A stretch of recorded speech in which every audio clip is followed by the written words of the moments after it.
You don't have to be on Substack or in the platform in order to find someone's Substack. Search engines search the content, even if it's behind a paywall. So I think it's a good way to establish yourself as an expert in a specific niche because it's so discoverable in a way that I feel like my little standalone website might not be.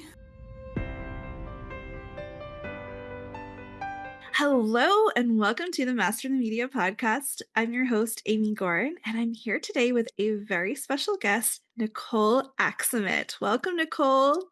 Hey, Amy, nice to be here. Yay! Nichole is not only one of our amazing Master the Media instructors, she helps students with their sound bites and their freelance writing pitches.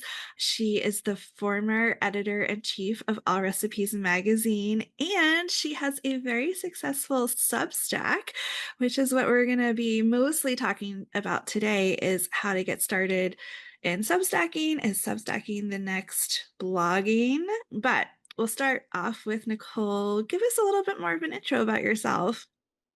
Sure. So I have been passionate about language and food since childhood. I grew up on a rural Minnesota on a farm.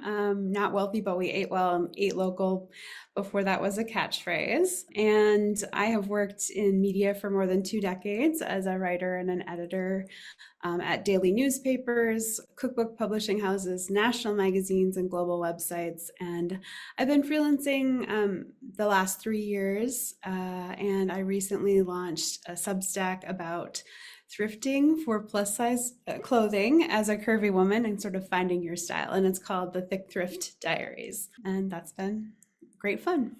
So awesome. And I asked Nichole to jump on the podcast today because, we were chatting a couple of weeks or a couple of months ago, who knows, about just like Substack is still, even though it has been around for a little bit, it's still kind of this somewhat undiscovered territory where you have access to people you wouldn't typically have access to, and you can grow in a way that it's harder to grow on other platforms. So let's talk a little bit about, why people are choosing Substack these days and why you chose it. Well, for me, it was both. I wanted to get back to my own writing voice, and so I wanted a platform that felt like it was a writerly place to be, and Substack definitely is that. I also just was intrigued because I was reading people on Substack, and I really liked sort of the environment that is built within the Substack community. I feel like it's an interesting platform because it covers all these bases. It's a blog, it's a newsletter. You can do podcasting, you can do live video. There's a public thread, sort of, if you the equivalent of Instagram threads is their notes section, and then you can have your own private as you want it to be chat with the people who follow your Substack. So it's got a lot of things built into the platform that are really nice. It's kind of this panoply of options, and it's very easy to use. I took this also as kind of an opportunity to learn Substack. I felt like I wanted to learn a new to me platform, and one that I felt was growing. So this started as an experiment for me in September, about the time I was just kind of really getting into thrifting for clothes for myself. I'd lost some weight and nothing in my 6 closets fit. I had 6 closets of nothing to wear. And I have an old house with small closets there. Okay, fair. That's why I have 6 closets. They're all tiny and they're scattered all over my house. But I had 6 closets of nothing to wear, and I was starting to discover that there were, this is my cat, that there were plus size clothes at thrift and consignment stores where there didn't used to be. So I kind of fell in love with that, and it was kind of a natural fit to start a Substack then and to learn the platform and also just explore this new side of my brain, since I'd really not written specifically about fashion before. So that's been really, really fun. Well, Nichole is very stylish, so good thing you started writing about fashion. Thank you. Tell us a little bit about just like, so, because I think a lot of us don't really know a lot about Substack, what you can expect. Like, how did, tell us about like your growth, as a Substack author and all of that. Sure. Well, I literally just like spent a day or so, sketching out what I wanted to make my Substack about. I created a logo, and I created a new Substack. It was very easy to do. It's pretty intuitive to start. I brought I brought a small email list with me. I had a tiny amount of just friends who'd been interested as I'd mentioned it. So I kind of brought them in as my starting list. You can import a list if you have one, invite them to follow you or subscribe for free or paid. You can set up all that in the app. It's really easy. And I started publishing originally just like I was publishing about once a week at the beginning to try to just have content that was there. So I worked really hard the first 2 months to kind of get a lot of content up and have there be, enough to give a sense of what it was. And over the next, I guess it's been 10 months now, not even something like that, 10 months. I've had like a sevenfold increase in Wow. subscribers. And it's a mix of paid and unpaid, and that's fine. I'm not really trying to, make a living off of this, but I really enjoy the community that builds out from this and the interaction. What's cool about Substack, I think, is it kind of feels like the early days of blogging to me, except that it's also more discoverable. So else you don't have to be on Substack or in the platform in order to find someone's Substack. The search engines search the content, even if it's behind a paywall. So I think it's a good way to establish yourself as an expert in a specific niche because it's so discoverable in a way that I feel like my little standalone website might not be. I mean, it's harder these days. Like it used to be easier with Yes, SEO I think and that's what I mean. Like searching. early days of blogging, I think Yeah. it was kind of like that. And I do feel like Substack has that advantage that it's more discoverable. I also think that a lot of media and writerly folk are on Substack, so they are finding people there, and I just feel like you're a little more part of the conversation, and it's kind of cool too because it's gotten in the last 6 months, it's gotten more. There are more celebs who have popped up on Substack. Yeah. But even that's cool because you can literally chat with you can chat with Jeff Hiller if you like from somebody somewhere or Tina Fey or like you can connect with people there in a way that I feel like it's a little harder to do elsewhere. I also just feel like the ecosphere within it is feels more civil than some other. It's a very nice and cozy corner of the internet. Um, just because elsewhere I feel like there's a lot of people kind of split into their Yeah. tribes and It there's sounds some comforting. nastiness, and I just feel like it's a much more, I don't know, in general it feels more supportive and a nicer place to be. So also it's nice because it doesn't cost you anything to have a Substack.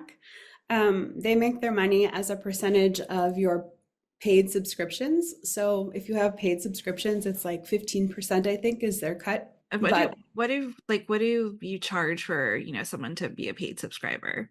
you set your own rates. So some people charge a lot and some people charge a little. I think mine is like I set mine at $7.50 a month. I'm like, it's like the cost of a latte.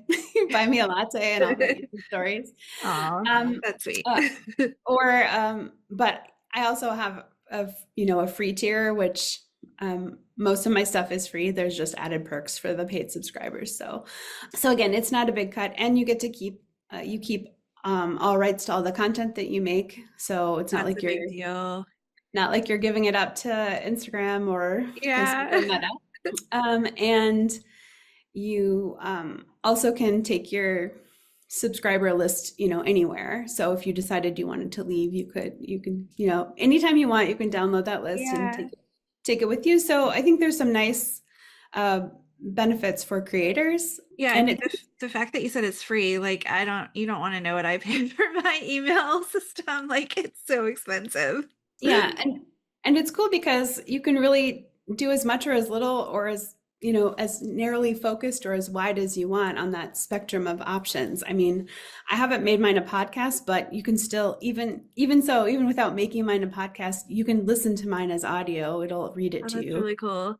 And I've done a couple of lives with a friend, which was fun, but again, there's just lots you can do with it. And they recently, and I admit I don't know much about it because it's fairly new and I haven't delved into it yet, but they very recently added um, more options for partnership if you want to have paid, Oh, if you want to have yeah. some paid partnership, like a brand you love to work with, but you as the creator can kind of set that up. It's not quite the like random setup that you'll get if you're just, opting into um, monetization on other platforms. So that's kind of cool too. I don't know the ins and outs of it because, like I said, it's fairly new. I think really like in the last month or so. And I haven't had time to dig into that yet. But I do think that there's opportunities for, monetizing your Substack. But I think that probably one of the bigger ways is just that it's that exposure that you get to other folks. In a way, this is one of the largest media platforms there is. If you aggregate the number of readers who are on Substack versus any other paid media, it's one of the only growing ones too. So to me, that's kind of cool. It's just that it's a new media space. And within that space, a lot of people are being discovered because of their Substacks. So, I mean, Yeah, is this the place to be? Like, if you want to write a book, like, hey, find me, discover me on Substack.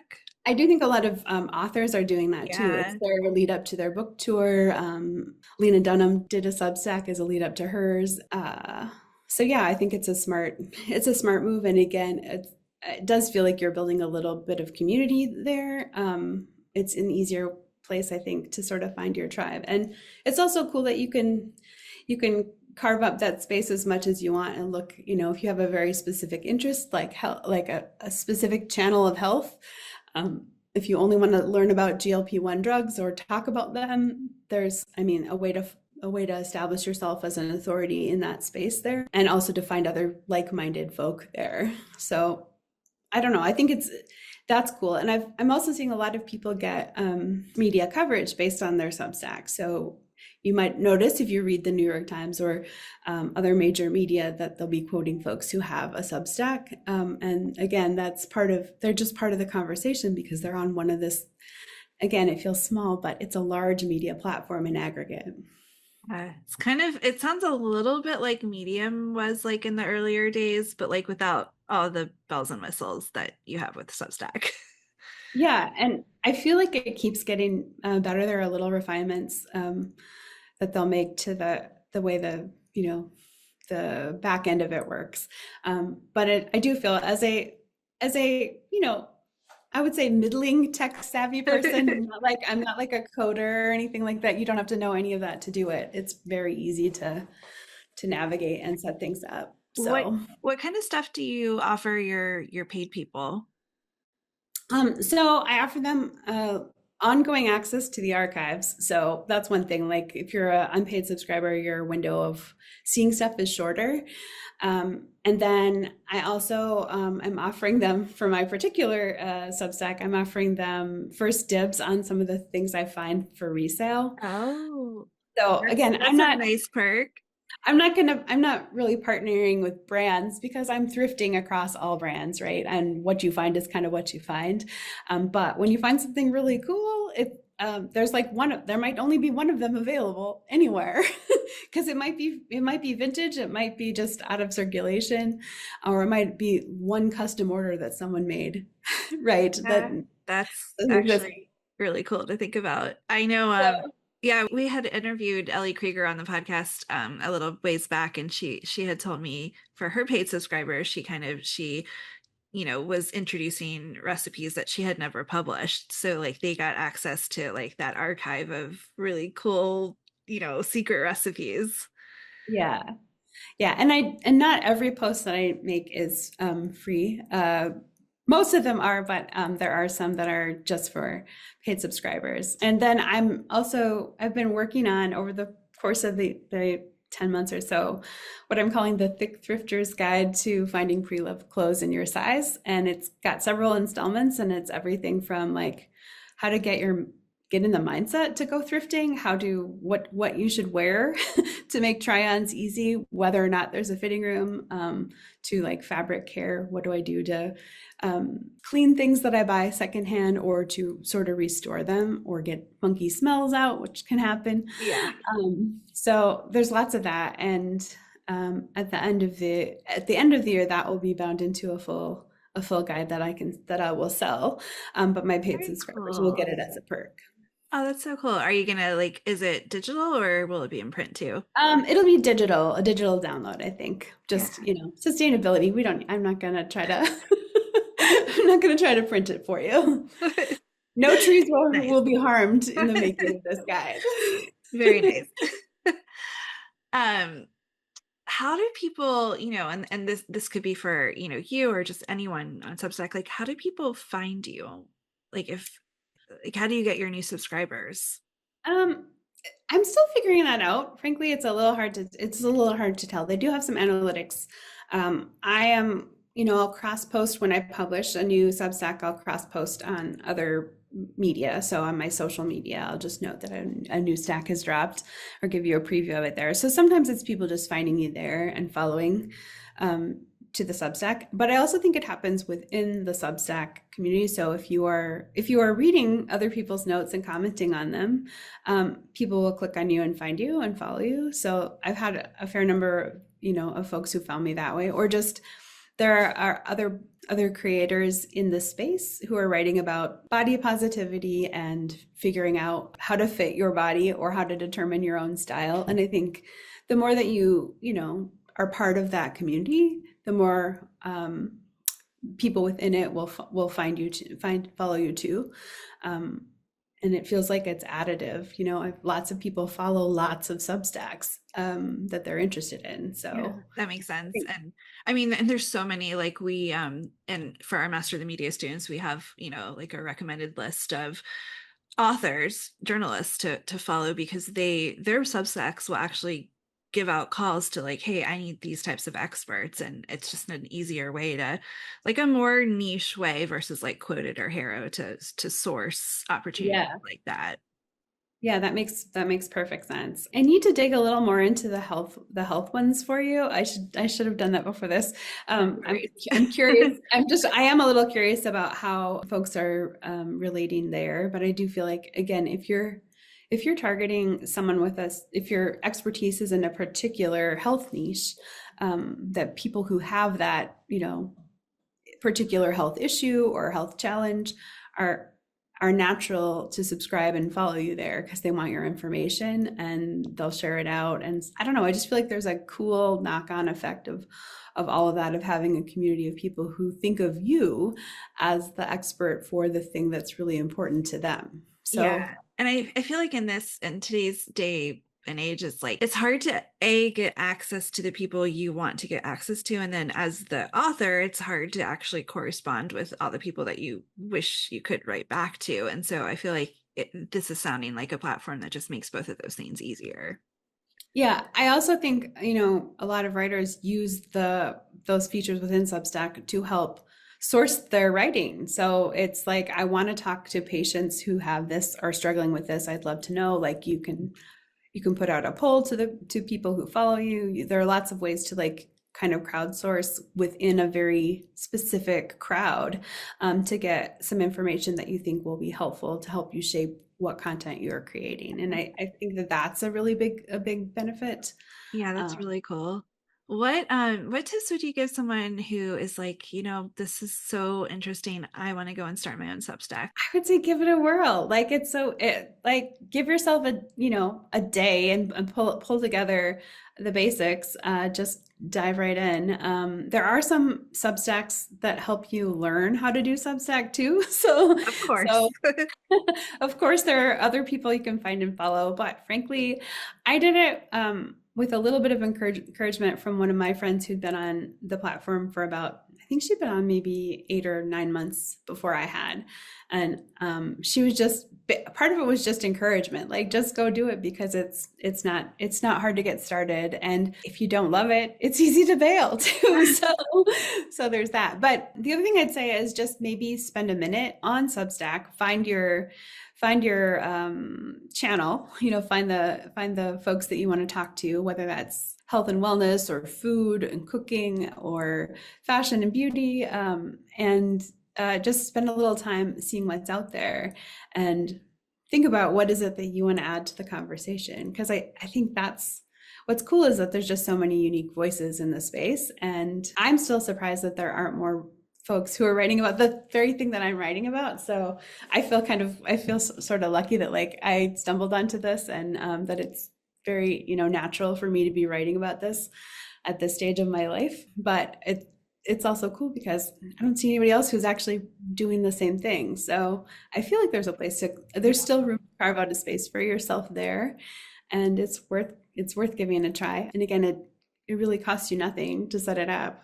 So What if you have like, I know a lot of our listeners probably already have, MailChimp or whatever their email provider is that they send out, e-blasts mhm. on. Can you have both? I think you can. There's no reason you can't, but I think it would also be easy to import your Yeah, MailChimp list and not pay, frankly, not pay for it to continue to post through Substack and publish that way.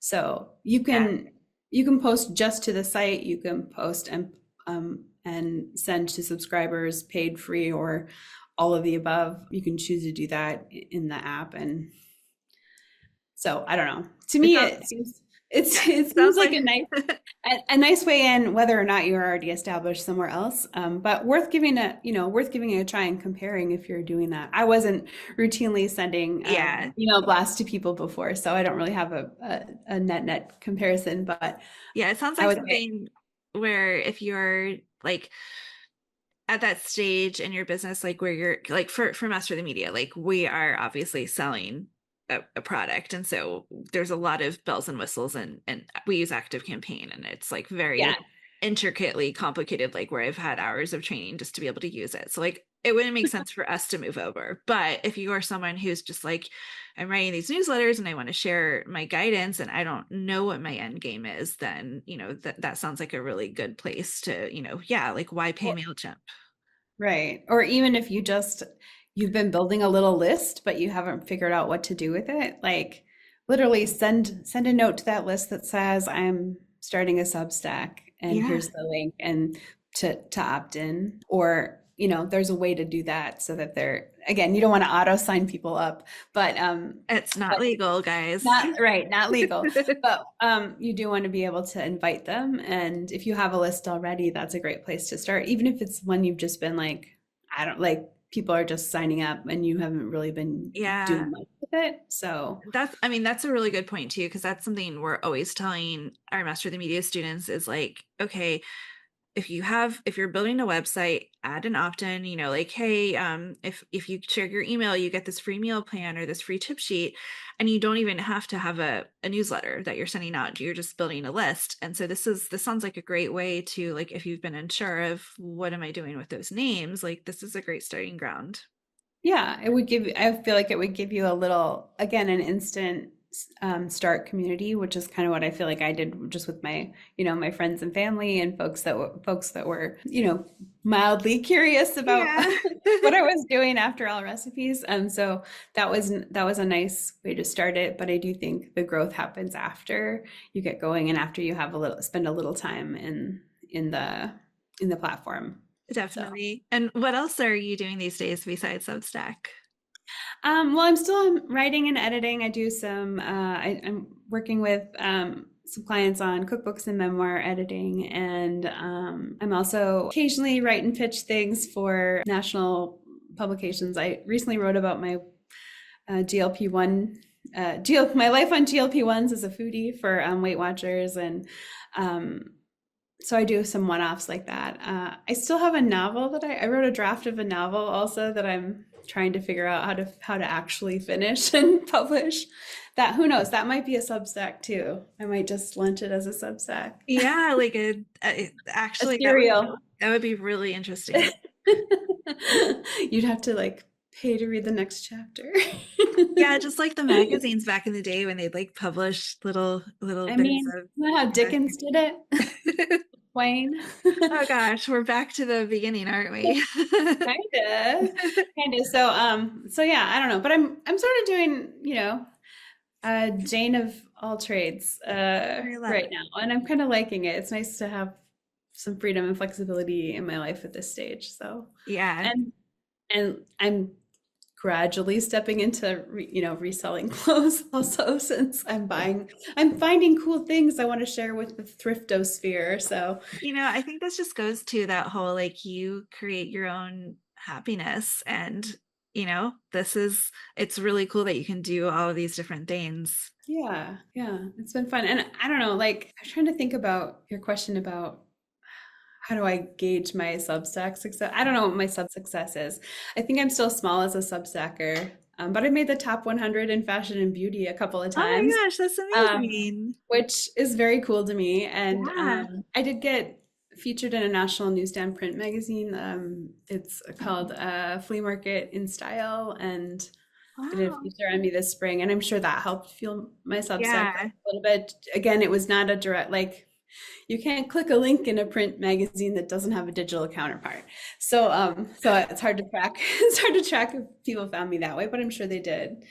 But I'd say the biggest thing is just I think the environment, in like the water is nice in Yeah, Substack. Like it sounds like a nice place to be right now. yeah, because I worked for some really big brands, one of the biggest home cooking media outlets there is, and I've never personally had a huge social following, but I feel like the people who find and subscribe to my Substack are, really like my tribe. And I don't, I was thinking about this because I went to a really great concert last week, and it was really small and sparsely attended, but it was amazing. And I was thinking I'd rather be at an amazing concert in an intimate theater than at a big arena show with a crush of people and beer cans on the Oh my floor. gosh, yes, that sounds like And my dream. That the second one. to me, Substack is more like the little theater, and it is a joy to be there and to be, whether you're performing or like, you're in the Oh, I audience. love So, that. If you had any, last words to leave our listeners with, what would they be? really, it's find your joy. That's kind of my my whole personal mantra the last year is just find your joy, and maybe you don't have to. Uh, Not all successes are giant, so I love like that. And you never know where they're going to lead you. right. So who knows? You might be reading a book about thick thrifting by me in a year. So Yes. that will be the end result of what I'm Future writing New and York Times publishing out. bestseller. There you go. The Thick Thrift Diaries. Look for it. Love it. And how can people find you? How can they subscribe to Um, your Substack? they can find me on Substack. It is. I will share the links for you, Yeah, we'll but share that in show notes. it's just called The Thick Thrift Diaries, and substack.com/Nichole Aksamit is the link. You can also find me on Instagram. I do post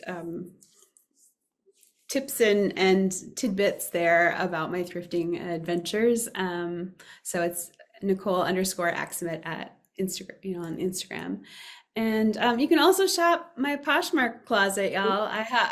I don't have everything up there, but I do share some of my Poshest finds there, and it's my handle there is at Thick Thrift Love.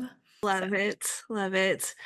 Well, thank you so much, Nichole, for jumping on the podcast. And for all of you guys listening, Nichole is a Master the Media instructor. So if you want to find out more about just what Master the Media is, you can watch our free masterclass at masterthemedia.co/masterclass. Thanks so awesome. much. Thanks, Amy. Nice to see you. You too.